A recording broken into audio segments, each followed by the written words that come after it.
Mi intención respecto a esta ponencia o esta conversación con ustedes es intentar aportar desde lo que por ahí yo sé o lo que he podido desarrollar respecto a un pensamiento, una reflexión crítica, básicamente lo que tiene que ver con la tarea educativa y mucho en la psicoterapia. Por eso es que me especializo en temáticas vinculadas con género y subjetividad, la construcción de la subjetividad.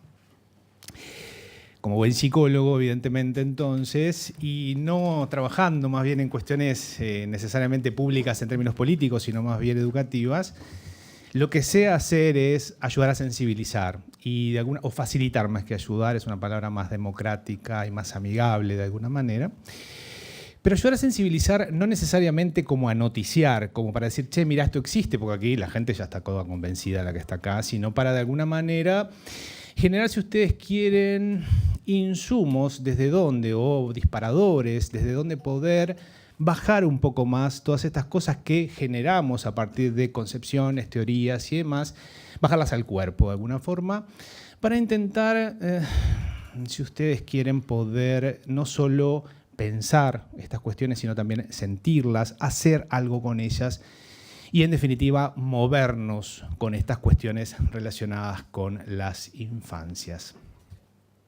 Las infancias son, evidentemente, una construcción sociohistórica. Tenemos autores muy diversos que plantean esto, que el niño moderno es un invento, evidentemente, de la modernidad, un beneficioso invento, diría yo, que ha facilitado en gran medida la vivencia y una resonancia emocional con una vulnerabilidad de un otro que no es adulto, como por ahí se podía pensar en la Edad Media, o que no era un demonio, como se podía pensar al principio de la era cristiana, sino que es un ser que requiere protección y que tiene derechos específicos. Lamentablemente, por los derechos de niños, niñas y niñes, hasta hace muy poco no hacíamos declaraciones claras respecto a sus derechos y a la concreción empática de su situación de vulnerabilidad. De hecho, muchas familias nucleares, que hoy por ahí lo mencionaban, familias nucleares, me gusta mencionarlo como el modelo tradicional también, son, digámoslo así, las grandes reproductoras también de estas cuestiones vinculadas con la violencia. Así que estaba pensando, por ejemplo, en Philippe Ariès, Marcel Mauss, la propia Elisabeth Badinter, también en todo lo que tiene que ver con la construcción sociohistórica de la infancia. Y por tanto, la idea sería es pensar el niño, la niña, el, la niñe, el joven, la joven, el adulto, hoy. ¿Qué significa eso hoy? Frente a estas intersecciones, frente a estos debates relacionados con el tema diversidad sexual y de género específica, pero yo también diría diversidad global, y aquí siempre me gusta pararme de una mirada como más ecológica, también planetaria, que vincule todas las formas de vida. O sea, cómo pensamos transversalmente el tema de la diversidad y, por tanto, por supuesto, también la diversidad sexual y de género. Pensar a este niño moderno, a esta niña moderna, que parece que posmodernidad mediante podría estar cambiando y que quizás los reclamos de los padres responsables frente a una aparente homosexualización de la educación sería como un intento, si ustedes quieren, desesperado de aquellas posiciones de autoridad autoritaria, patriarcal y paternalista que la familia nuclear tradicionalmente había establecido, y que frente a las incertidumbres posmodernas parece que es como mucho más fácil apelar al demonio tradicional que se inventó ya en el siglo XIX, cuando se crea desde la psiquiatría la homosexualidad como una forma justamente de normatizar los cuerpos, las sexualidades y las subjetividades en clave heterosexual, de ahí la heteronormatividad.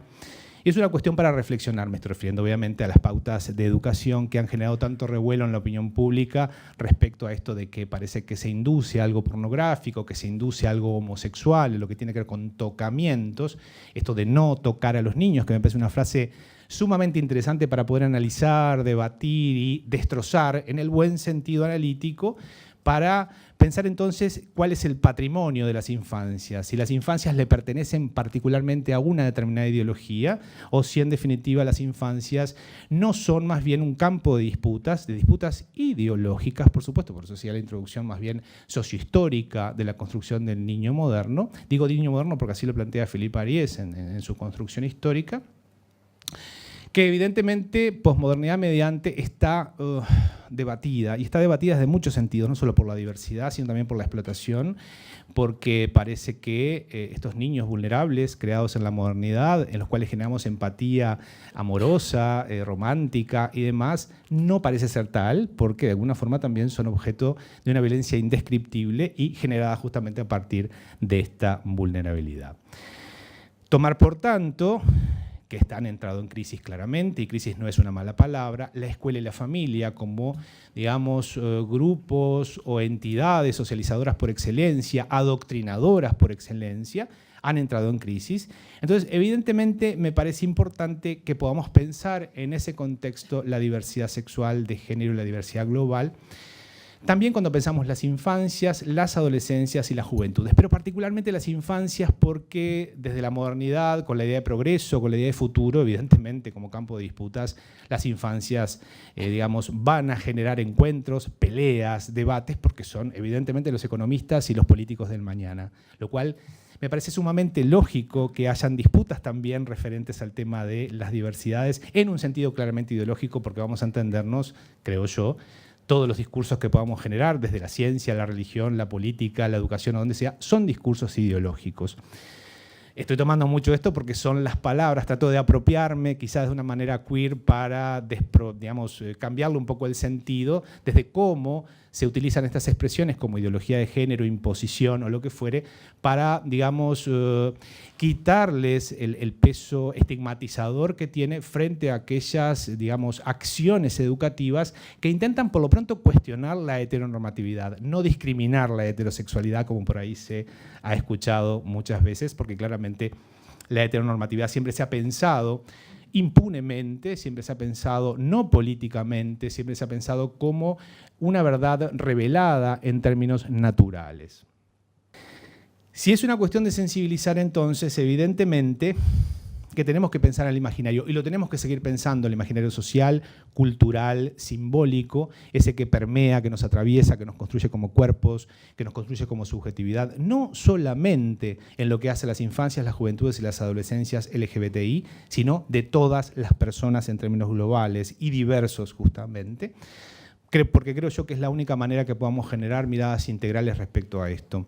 Entonces, ¿por qué? Porque este imaginario está presente aquí, incluso en nosotros y en nosotras, porque no estamos por fuera, evidentemente, de ese imaginario, ni de las condicionantes que él mismo genera, y está presente, por tanto, en las familias, en los técnicos, hoy un poco lo mencionaban, ¿no? Realmente, uno trabajando en psicoterapia después de muchos años y con una perspectiva de género, diversidad y demás, a ver, no es por chusmear, como se dice acá, o sea, ni atacar malas intervenciones de colegas, pero uno se ha cansado de ver intervenciones desastrosas de colegas que claramente, digamos, pueden generar distintos tipos de cuestiones, no solo a nivel de intervenciones en salud mental, sino también en lo que tiene que ver con lo educativo, tanto que hablamos, por ejemplo, del tema del suicidio en situaciones, por ejemplo, de bullying homo, lesbo, transfóbico en niños, niñas y niñes y en adolescentes. Debemos analizar el imaginario justamente para generar, y de vuelta me reapropio de las expresiones que sectores neoconservadores han utilizado, y de verdad ser padres responsables en lo que tiene que ver justamente con poder, digamos, cuestionar esta mirada más paternalista y poder dialogar en términos, si ustedes quieren, más bien democráticos, incluso no dicotomizar posiciones progresistas versus conservadoras, porque de alguna manera simplifica mucho el pensamiento, ¿no? Entonces, me parece que a veces podemos pecar, y perdonen la palabra, pero en posicionarnos, si ustedes quieren, maniqueamente y muy polarmente para simplificar un poco la complejidad del campo simbólico, ideológico, político, que evidentemente se juega cuando nos metemos con la educación sexual, que cuestiona la heteronormatividad, porque hay educaciones sexuales, hay modelos educativos a nivel de sexualidad que no cuestionan para nada la heteronormatividad, son los modelos más tradicionales, o los biologicistas incluso más ortodoxos, los propios psicologistas más ortodoxos, ¿no? Que vienen mucho de una escuela psicoanalítica trasnochada, no lo cuestionan demasiado, más bien son los modelos educativos contestatarios, y ni que hablar un modelo integral, ¿no? Que es a lo que se quiere entender. De hecho, en Argentina la llaman directamente educación sexual integral, la ESI, acá también, pero no tiene ese nombre, pero intenta ser en ese sentido integral. Así que entonces, brevemente, esto, compartir el imaginario colectivo. Miren estas frases: dale, no seas jodido, no maricones. Hacete hombre, vení, tómate una. Dale, levantate, carajo, pareces una nenita llorona. Salí de las polleras de tu madre. No bailes así, que pareces puto. Qué machona. Presiones, ¿no? A los niños y las niñas. Esto forma parte del imaginario heteronormativo. Esta es la ideología de género, una de las tantas, ¿no? Son todas ideologías. Esta es una de las ideologías de género. ¿Qué pretende no serlo? Seguramente porque pretenderá ser la revelación de algún dios, diosa o no sé qué, que de alguna manera inspira las mentes elevadas de determinados espíritus, digámoslo así. Ay, la nenita, como se le dice a un varón llorando, y sí, es hijo de tigre, expresiones típicas de un padre en términos de orgullo machista frente a un hijo varón. Ese color es de nena, bueno, la clasificación binaria, ¿no? Claramente el binarismo heteronormativo empieza desde muy temprano.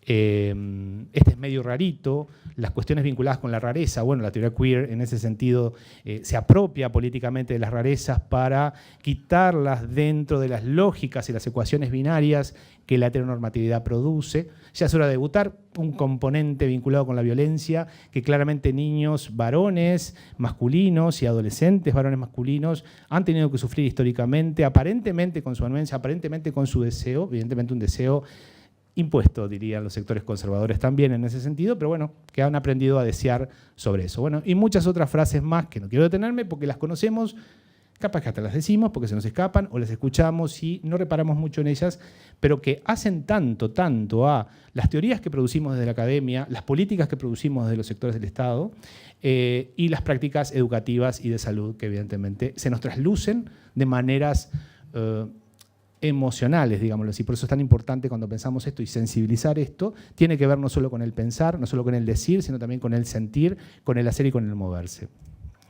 Una frase de Didier Eribon, que para mí es un autor excelente, si bien ya tiene sus añitos, en relación a reflexiones sobre la cuestión gay, que me parece muy clara, que era una de las primeras frases, libros que escuché más bien hablar de las infancias, ¿no? Y concretamente él lo decía, ¿no? Es un filósofo francés, biógrafo de Michel Foucault, porque para muchos homosexuales, en cualquier caso, para quienes lo son desde muy jóvenes, extiendan esto a mujeres lesbianas, personas trans y demás, si bien con las personas trans tiene sus particularidades también vinculadas con el tema del closet, más allá que esté el closet trans, existe una correlación entre el aprendizaje de la existencia, los insultos, y la conciencia confusa de que quien está concernido por la palabra injuriosa es uno mismo. Un niño puede saber a los 10 años, sin saberlo realmente, pero sabiéndolo con todo, que la palabra marica no dista mucho de designarle y que seguramente le designará algún día. De ahí el malestar, el horror muchas veces, de tener que comprenderlo cada vez con mayor precisión a medida que los años pasan y de tener que admitirlo y más todavía admitir que los otros lo sepan también. Me parece que esta frase está muy clara también en esta cuestión de pensar las infancias también en clave de orientación sexual, identidad de género y digamos, bueno, esto lo tengo más adelante, así que mejor lo digo. Yo les traigo un videito pequeño de clásico de Los Simpson, que esta madre, ¿no? Pero no da el tiempo para ver el video, estas madres que emergen, ¿no? Más heteronormativas, que alguien piense en los niños. Cuando la heteronormatividad se aplica de una manera impune, que está muy bien que se aplique, pero debe interpelarse políticamente como una ideología más, y así estaría todo bien, pues podríamos convivir en democracia y vamos arriba con la heteronormatividad, pero claro, sacándole la palabra normatividad, porque se está normalizando y normatizando, como que no es muy democrática que digamos. Digo por esto para volver con que no veamos maniqueamente las posiciones dialógicas entre lo conservador y lo progresista. Yo creo que hay muchas cuestiones en juego vinculadas, por ejemplo, con el famoso tema de la inocencia infantil, que estaba vinculado con el mito de origen judeocristiano, con el no saber, el conocimiento, ¿no? Comer de la fruta prohibida genera también un saber. Esto se aplica mucho a las concepciones vinculadas con las supuestas purezas que pudieran haber, purezas despolitizadas que pudieran haber dentro de las infancias y que, si las pensamos en clave de diversidad sexual y de género, parece que las estamos sexualizando en sentido genital, ¿no? Cuando parece entonces que esta pureza, que en definitiva es una pureza heteronormativa, que viene evidentemente, ¿no? Incluso de, como les decía, del mito de origen judeocristiano y con las cuestiones vinculadas con el saber, los niños no pueden saber. Saber implica que se corrompen. Bueno, por no saber, los niños que no saben igual, ya tenemos el ejemplo de Luana, de muchos ejemplos, ¿no? No solo trans, sí saben, sin saberlo, pero sabiéndolo al fin, como decía Didier Dibon hace un rato en la frase que les decía. La inocencia no es lo mismo que vulnerabilidad, porque a veces se quieren como confundir, eso es una estrategia también política. Desexualizar las infancias como estrategia política de naturalización. Ver algo natural es un acto político, es una acción específica de incidencia sobre la realidad para, digamos, hacerla pasar como algo revelado, dado, simplemente es así. Incluso es una expresión performativa en términos de Butler, decir esto está científicamente comprobado. La ciencia, ya sabemos posmodernamente que la ciencia no es ninguna verdad revelada, lo intentó ser en la modernidad, pero bueno, fracasó, tenemos el planeta capaz que estalla en cualquier momento y también es culpa de la ciencia, por decirlo de alguna forma, así que no necesariamente nos llevó a ninguna verdad revelada. Todo es, por tanto, ideología y está bueno que así sea para que discutamos en términos democráticos todas las posiciones que quieren decir algo al respecto. Porque, en definitiva, naturalizar es una forma de implantar el proyecto heteronormativo y del binarismo sexogenérico. Por tanto, lo leo simplemente, no se ve a lo heterosexual como propiamente sexual, haciendo que no tenga connotaciones sexuales ni de género preguntarle a un varón, por ejemplo, ¿cuántas novias tenés en la escuela? Parece que eso no es heterosexualizarlo de alguna manera, eso no es corromperlo, eso no es quitarle su pureza. Lo mismo que no se vea como violencia la segregación que vive las infancias que no se ajustan a este adoctrinamiento, esas que permanecen en los bordes del patio de juegos. Para quienes trabajan en educación y con niños y niñas, claramente quienes protagonizan la escena del patio de juegos son las masculinidades, sobre todo masculinidades hegemónicas. Las feminidades ahí hacen lo que pueden, y evidentemente que las infancias trans y las infancias no heteronormativas o de disidencia sexual siempre van a estar en los bordes a partir, bueno, de un entramado más llamado, como usted quiera, timidez o lo que fuere. Bueno, la pureza como tal la raza, ya lo dijimos. Miren esta expresión de las violencias naturalizadas también que tenemos, ¿no? Fíjense lo que pregunta, ¿cómo anda tu doble moral? ¿No? Imagina que en lugar de un niño, es una niña rodeada de 3 hombres sexys mirándola en esa forma. Este es el imaginario que también tenemos que cambiar. Obviamente que esto es violencia, pero con los varoncitos masculinos no lo vemos tanto. Y lo último, esto es una... Le dice la mamá a él, al nene, mira Pablito, ya tenés 8 años y a partir de ahora intensificaremos el proceso de inculcación cultural. Aumentaremos tu ración diaria, 2 kilogramos de fútbol, 1,5 kilos de violencia gratuita, 750 gramos de sexo denigrante y malentendido y comenzaremos a introducir en raciones de 1/4 kilo primero y luego subiendo las primeras nociones de adoctrinamiento patriótico, político y económico. Bueno, te dejo, nos vemos en la adolescencia a eso de los 13 años. Esta es la ideología de género heteronormativa que no se visibiliza como tal y que está todo bien que pueda estar, pero evidentemente que si es normativa e impuesta de esta manera, no funciona.